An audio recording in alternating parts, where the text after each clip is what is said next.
ఆదిలాబాద్ ఆదివాసీల ఉద్యమ నిబద్ధతే తనలో జ్ఞానోదయం కలిగించిందని, వారి స్ఫూర్తితోనే 9 తెగల సమన్వయకర్తగా 5 రాష్ట్రాలను ఐక్యం చేసేందుకు నడుం కట్టానని, రాజకీయ నాయకుల సంఘాలు ఎన్నో ఉన్నాయని, ఆదివాసీ కోయత్తూర్ ధార్మిక సంస్కృతి పునరుద్ధరణ వేదికగా 9 తెగలను ఐక్యం చేసి లంబాడీలను ఎస్టీ జాబితా నుండి తొలగించడానికి ముందుకు సాగుతున్నట్టు జేఏసీ చైర్మన్ చుంచు రామకృష్ణ అన్నారు.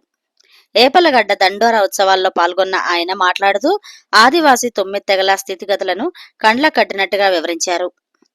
లంబాడీలు ఎస్టీ జాబితాలో చేరిన 49 సంవత్సరాల నుండి ఆదివాసీ యువత నిర్వీర్యమైపోతుందని ఆవేదన వ్యక్తం చేశారు. ఆయన మన పిల్లలకు రావాల్సిన విద్య, ఉద్యోగ అవకాశాలు తన్నుకుపోతున్నారన్నారు.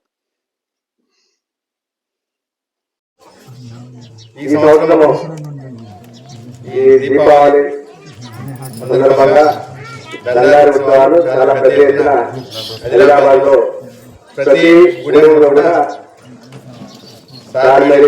అందరూ కూడా చాలా పెద్ద ఎత్తున చేస్తారు అక్కడ. ఈ సంవత్సరం ముందే మీరు రావాలి, ఖచ్చితంగా రావాలి దండారి ఉత్సవాలు అని చెప్పి చాలా మంది చెప్తారు. దాంతోపాటు హలో అట్లయినా మొత్తం నా పేరు కోయ, మాది 5వ దేవుడు 5వ గట్టు బండా అని మా గొత్తము. నేను ఈ యొక్క ఎలక్ట్రిసిటీ కరెంట్ డిపార్ట్మెంట్లోనే డిఈగా డివిజనల్ ఇంజనీర్ పనిచేస్తుంటాను. నేను ఈ ఉద్యమంలో రావడానికి, అసలు ఈ లంబడం తొలగించడానికి ఉద్యమంలో రావాలని ఆలోచన రావడానికి మీరే కారణం మొత్తం కూడా. ఎందుకంటే 2017 సరూర్ నగర్ మీటింగ్లో ఇప్పుడు ఎట్లయితే మీరు ఇట్లా కూర్చున్నారో, ఆ రోజు ఉదయం 5 గంటలకి వచ్చిన తర్వాత, మీరు బస్సులో వచ్చిన తర్వాత 6 గంటలకి మీరు కూర్చున్న వాళ్ళు 6 గంటల వరకు లేగలేదు మీరు అందరూ కూడా. నేను కూడా ఆ రోజు అప్పుడు పెద్ద నాయకుడిని కాదు, స్టేజీ మీద ఎక్కి మైక్ మాట్లాడేంత నాకు ఆ నాయకత్వం కూడా లేదు. అప్పుడు మామూలుగానే స్టేజీ కింద నిల్చొని మిమ్మల్ని అందరూ చూసిన తర్వాత అనిపించింది ఏంటంటే, ఎన్ని సమస్యలు ఉంటే, ఎంత ఇబ్బంది ఉంటే మీరు పొద్దున్న 6 నుంచి సాయంత్రం 6 దాకా కూర్చున్నది నాకు బాగా అర్థమైంది. నాకు చరిత్రలో అంటారు, బుద్ధుని జ్ఞానోదయం ఎక్కడైందంటే ఒక చెట్టు కింద జ్ఞానోదయం అయింది అంటారు. అట్లనే మిగిలినటువంటి ఉద్యమ నాయకులు, జాతి కోసం సేవలు చేసినటువంటి అందరికి కూడా ఏదో ఒక సందర్భంలో ఒక ఆలోచన వస్తుంది. అట్లా అది నాకు తెలుసో తెలియక ఆ సరూర్ నగర్ మీటింగ్లో మిమ్మల్ని చూసిన తర్వాత, ఈ జాతిలో పుట్టి ఈ జాతి రిజర్వేషన్ తోటి నేను ఒక ఉన్నత స్థాయి ఉద్యోగానికి వచ్చినప్పుడు, నా జాతిలో ఉన్నటువంటి నా యొక్క గోండు కావచ్చు, కోయ కావచ్చు, కొలాం, పర్దాన్, తోటి, కొండరెడ్డి, చెంచు, ఆంద్, మన్నెవార్లు వీళ్ళందరూ కూడా రిజర్వేషన్ ఉంటే నాలాగనే ఉద్యోగస్తులు అయ్యేటోళ్ళు కదా. నాలాగనే ఇంజనీర్లు, ఇప్పుడు మన ఈ 10th క్లాస్ చదువుతున్నాడు, ఉద్యోగాలు చదువుకుంటాడు, ఇంజనీర్ అవుతాడు, లేకపోతే డాక్టర్ అవుతాడు, లేకపోతే లాయర్ అవుతాడు, ఒక టీచర్ అవుతాడు, ఒక కానిస్టేబుల్ అవుతాడు, లేకపోతే ఫారెస్ట్లో ఒక చౌకీదార్ అని అవుతాడు, లేకపోతే హెల్త్ డిపార్ట్మెంట్లో మన ఊర్లలో చేసినటువంటి డాక్టర్లు, నర్సులు ఇటువంటి ఉద్యోగాలు వచ్చేటి. ఇవన్నీ రాకపోవటం వల్లే కదా ఇంతమంది ఆదిలాబాద్ నుంచి మొత్తం వచ్చి ఇక్కడ కూర్చుని పొద్దున్న కూర్చుని సాయంత్రం కూర్చున్నారు. మిమ్మల్ని చూసే ఖమ్మం జిల్లా, వరంగల్ జిల్లా వీళ్ళందరూ కూడా ఆ రోజు తరలి వస్తేనే మనం దాదాపు 3 లక్షలు 4 లక్షలు ఎవరికి అంత కట్టి కూడా హైదరాబాద్ మొత్తం కూడా మనమే ఆదివాసులు ఉన్నాం. ఆ రోజు అనిపించింది, ఇక ఏమైనా చేయదలుచుకుంటే జీవితంలో ఈ జాతి కోసం పనిచేయాలని చెప్పేసి నాకు ఆ రోజు నుంచి అదే ఆలోచన. తర్వాత 31వ తారీఖు అదే నెల 9వ తారీఖు డిసెంబర్లో సరూనగర్లో మీటింగ్ అయిపోయిన తర్వాత ఇదే ఆలోచన చేసి దీన్ని ఎట్లయినా సరే సుప్రీంకోర్టుకి పట్టుకోవాలి మనం. ఇట్లా ప్రజాందోళన చేస్తే ఒకరోజు మీటింగ్ పెడతాం, 2 రోజు ఆగిపోతుంది. 28వ తారీఖు మనం సెప్టెంబర్లో భద్రాచలం మీటింగ్ పెట్టినాం, మళ్ళీ ఇప్పుడు దాకా చప్పుడు లేదు, ఏం లేదు. మీరందరూ ఏం చూస్తున్నారు, ఆదిలాబాద్లో ధర్మయుద్ధం సభ ఎప్పుడు ఉంటుందని మీరు చూస్తున్నారు. ఇక్కడ నాయకులు ఏం చేస్తున్నారు, డేట్ పెట్టమంటే ఆగు దాదా ఆగు, చెప్తాం అంటుంది. నేను మొన్న వచ్చిపోయాను ఒకసారి జోడేఘాటికి, ఆ రోజు చెప్దాం మనం, ఆ రోజు చెప్పలేదు. మళ్ళీ దండోరా ఉత్సవాలకు వస్తా, మరి పద్మాల్పురి కాకో దగ్గర నిన్న మొదలు పెట్టాం. అక్కడ మీరు అక్కడికన్నా రండి, అక్కడన్నా మాట్లాడుకుని అక్కడ డేట్ అనౌన్స్ చేద్దాం అన్నాం, అక్కడా కాలేదు. రేపు కేస్లాపూర్లో కూర్చొని సార్మేడి, జిల్లా మేడీలు అందరం కూర్చొని అన్ని సంఘాల్లో కూర్చొని అక్కడన్నా ఫైనల్ చేద్దాం అనుకున్నాం. మళ్ళీ ఏమంటున్నారు, ఇప్పుడు కాదు దీపావళి అయిపోయిన తర్వాత చేద్దామంటే, శత్రువుని ఎప్పుడు సంహరిస్తాం మనం, లంబాడి శత్రువు. అసలు దీపావళి అంటేనే చెడుపై మంచి విజయం సాధించేటువంటిది. ఒక దుర్మార్గుణ్ణి శత్రు సంహారం చేసినటువంటి పవిత్రమైనటువంటి పండగ ఈరోజు. చీకటి పోయి వెలుగు వచ్చేటువంటి పండగ అంటాం మీరు, అవునా కదా? అంటే చెడు పోయి మంచి రావాలన్నా, చీకటి పోయి వెలుతురు రావాలన్నా, అజ్ఞానం తొలగిపోయి జ్ఞానం రావాలన్నా కూడా ఇది మంచి సందర్భం. ఇది ఇవాళ అందరూ కూడా ఆదిలాబాద్ మొత్తం కూడా అన్ని ప్రాంతాల్లో కూడా ఇవాళ గుసాడి వేషధారణ కావచ్చు, దండోర ఉత్సవాలు కావచ్చు, మనం ఊరు మొత్తం కూడా ఒక దగ్గర కూర్చొని పండగ చేసుకుంటాం ఈ 10 రోజులు కూడా. మరి ఇంతకంటే మంచి రోజు ఇంకేమైనా ఉంటాయి ఈ రోజుల కంటే? ఈ రోజులలో మనం ఈ మీటింగ్ ఫలానా రోజు పెట్టుకుందాం అంటే అందరికీ సమాచారం వెళ్ళిపోతుంది. వేరే ఇంకా అవసరం ఉంటుందా ఇంతకంటే? మళ్ళీ చెప్పాలంటే మళ్ళీ అందరూ రావాలి. అందరూ వస్తారా? పనులు ఉండవా?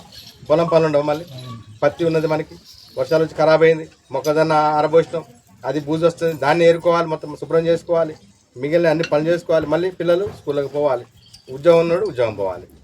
ఈ డేట్ అనౌన్స్ చేద్దామంటే ఇంకా వెనక్కి ముందుకు పోతారు. మన పోస్టుదారు చెప్పినట్టు ఇక్కడ ఏంటంటే 2017 సర్వనగర్ ఉన్నప్పుడు అంతా ఒకటే, రాయ్ సెంటర్ అంటే ఒకటి, తుడుం దెబ్బ ఒకటి, సంక్షేమ పరిషత్ ఒకటి, ఆదివాసీ సేన ఒకటి, రాజ్గోండ్ సేవా సమితి ఒకటి, అందరం కలిసి ఆదిలాబాద్ అంటే ఒకటి. మిమ్మల్ని చూస్తే ఖమ్మము వరంగల్ మేము మారినాము.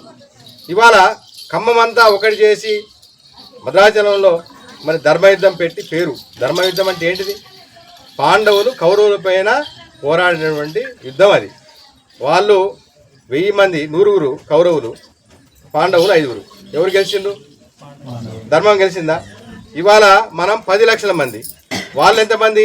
60 లక్షల మంది అంటారు. వాళ్ళు 60 లక్షల మంది పైన మనం గెలవాలంటే ఏం చేయాలి? ధర్మయుద్ధం చేయాలి, ధర్మ పోరాటం చేయాలి, సుప్రీంకోర్టులో న్యాయ పోరాటం చేయాలి. సుప్రీంకోర్టు దగ్గరికి వచ్చింది, ఆ దగ్గరికి వచ్చిన దాన్ని గెలవాలంటే మనం ధర్మయుద్ధం ప్రకటించినాం. కాబట్టి ఇప్పుడు కూడా నేను ఏమంటానంటే ఈ ఏపలకు కూడా చెందినటువంటి మరి ఈ యొక్క దండోరా ఉత్సవాల సందర్భంగా మరి చేసినటువంటి ఇక్కడ సమావేశం ఏర్పాటు చేసినటువంటి మన సార్మేడి ఆత్రం సోనేరావు దాదాకు, అదేవిధంగా ఈ యాపల్గూడ పటేల్ మందాడి భీమరావు దాదాకు, అదేవిధంగా దేవారి సిడా మనోహర్ దాదాకు, మహాజన్ మందడి భీమరావు దాదాకు, అదేవిధంగా రిటైర్డ్ ఉద్యోగస్తులు ఆధార్ సొసైటీ సభ్యులు ఆత్రం జలపతిరావు దాదాకి, అదేవిధంగా మిగిలినటువంటి మొత్తం అందరికి పెద్దలకి, దాదాలకి, చిన్న సోదరులకి, అందరికి కూడా బాయిలకి అందరికి కూడా నమస్కరిస్తూ మరి ఈ యొక్క అంతిమ పోరాటం ధర్మయుద్ధాన్ని తీసుకువెళ్ళాలి అంటే ఒక మంచి వ్యక్తి ఉండాలా లేదా? ఉండాలనా? ఆ రోజులంటే పాండి పారి కుపార్లింగం ఉంది కాబట్టి మంచి చెడు బోధించి మనకి దేవుళ్ళు 5వ గట్టు 3, 4, 5, 6, 7 ఇక్కడ 3 లే కానీ మా దగ్గర 3 ఉంటుంది.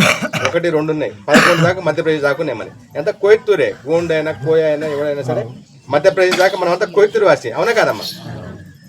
అయితే అప్పుడు పాండి పారి కుపార్లింగం. ఇప్పుడు ఎవరున్నారు మనకి? ఉన్నారు ఎవరైనా? ఏమన్నా అంటేనేమో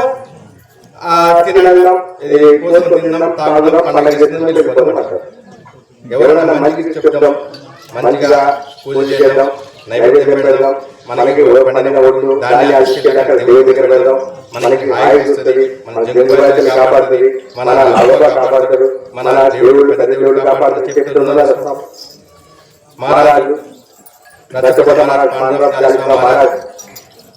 ఢిల్లీ మీటింగ్ 2019 తర్వాత నాకు స్వయం బాబు దగ్గర తీసుకొచ్చి మహారాజు చేశాడు.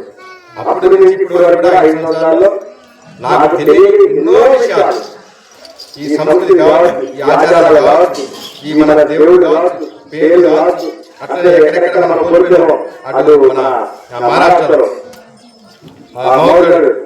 రేణుకా మాత టెంపుల్, అట్లా మన కొట్టపల్లిలో లింగంబాయి మాత, ఇవన్నీ లోపల ఎక్కడెక్కడో మహారాజు. అటువంటి మహారాజు మరి నాకు గుర్తులు కావటం, ఎందుకంటే ఒక ఉద్యమం చేసేటప్పుడు ఆయనకి సరైన మార్గదర్శనం చేయాలి, ఒక మంచి దారిలో పోవాలి. తిరుగుతూ అంతా ఒక ఆధ్యాత్మికంగా తీసుకెళ్ళడానికి మనల్ని ఈ రోజు కూడా తీసుకొని రావడం జరిగింది. వారి శిరస్సు నుంచి మహారాజుకి నేను శిరస్సు పాదాలు చెప్తున్నాను. ఈ సందర్భంగా మీ అందరికీ ఒకటే చెప్తున్నాం, సంఘాలు ఏదైనా ఉండొచ్చు, జాతీయులు నాయకులు ఏ పార్టీలో ఉండొచ్చు, మనకు సంబంధం లేదు. కాంగ్రెస్ కానీ, బీజేపీ కానీ, టీఆర్ఎస్ కానీ, లేకపోతే ఏ పార్టీ కానీ, సంఘం అభివృద్ధి ప్రకారం సంక్షేమ పరిస్థితి కానీ, ఆదివాసీ కానీ, అదేవిధంగా ఉద్యోగ సంఘాలు ఏటీఏ కానీ, ఏటీఎఫ్ కానీ, ఏడబ్ల్యూసీ కానీ, ఆదర్శ సొసైటీ కానీ, ఇంకా రాజభవన్ సేవా సంఘం కానీ, రాజభవన్ ఉద్యోగ సంఘం కానీ, ఈ ఎన్ని సంఘాలు ఉన్నది మనకి ఇవన్నీ కాదు. మనమందరం కూడా ఒక జాతి, మనమందరం కూడా దీంట్లో కోయ, కోలం, పరదా, కోయి, కొండరెడ్డి, చెంచు, నాయక్, మనవాళ్ళు ఎవరైతే ఉన్నామో మనమందరం కూడా ఈ యొక్క లంబాడోళ్ళని 60 లక్షల మంది తొలగించాలంటే మనం 10 లక్షలు ఒకటి కావాల్సిందే. ఈ ఒకటి తప్ప మనము ఈ ధర్మ యుద్ధంలో మనం గెలవము.